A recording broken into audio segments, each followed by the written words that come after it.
Qui est l'imam Muslim? Muslim ibn al-Hajjaj, également connu sous le nom d'Abu al-Hussein, est né en 206 de l'Hégire, 822 de l'ère chrétienne, et est décédé le 25 Rajab 261 de l'Hégire, 6 juillet 875.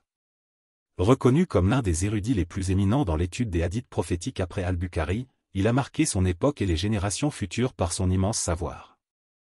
Son œuvre majeure, le Sahih Muslim, est la deuxième source la plus importante de hadith après le Sahih al-Bukhari.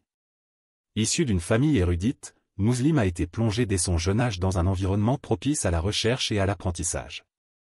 Ses nombreux voyages dans des régions comme le Hedjaz, Médine, Bassora, Bagdad, Koufa, le Levant et l'Égypte, avaient pour but de réaliser le pèlerinage et d'acquérir les enseignements de grands savants. Après ces pèlerinages, Muslim s'est installé à Al-Ray, où il a passé environ 15 ans à se consacrer à l'étude des hadiths. Il a recueilli plus de 300 000 hadiths et a étudié auprès de figures notables telles qu'Ahmad ibn Hanbal, Ishaq ibn Rahway et Abi Zur'a al-Razi. Son savoir a également profité à de nombreux étudiants qui ont reconnu en lui un maître et un leader dans le domaine des hadiths. Malgré son statut d'imam et de savant, Muslim subvenait à ses besoins par le commerce, vendant des produits comme la laine, le lin fin, des tissus et des vêtements. Sa prospérité financière lui a permis de financer ses voyages éducatifs à travers les pays islamiques. L'érudit élégant et le bienfaiteur de Nishapur. Muslim était reconnu pour son élégance et sa générosité.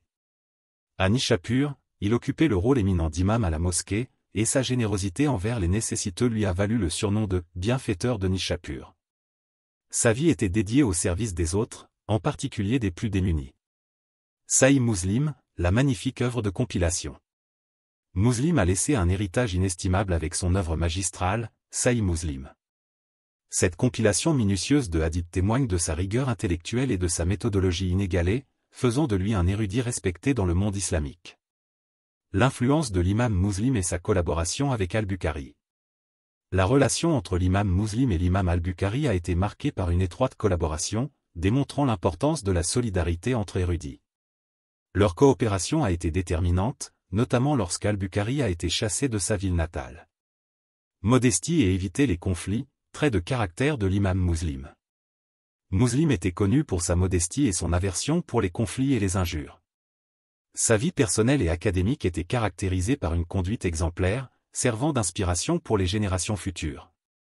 L'héritage durable, imam Muslim, gardien du savoir prophétique.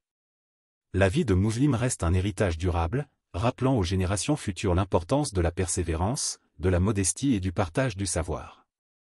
Son rôle dans la compilation des hadiths a marqué un tournant dans la préservation des enseignements prophétiques, consolidant son statut de gardien du savoir prophétique. Le livre de Muslim a donc progressivement pris de l'importance, de sorte qu'il est considéré parmi les musulmans sunnites comme les collections de hadiths les plus authentiques, juste après Sahih Bukhari.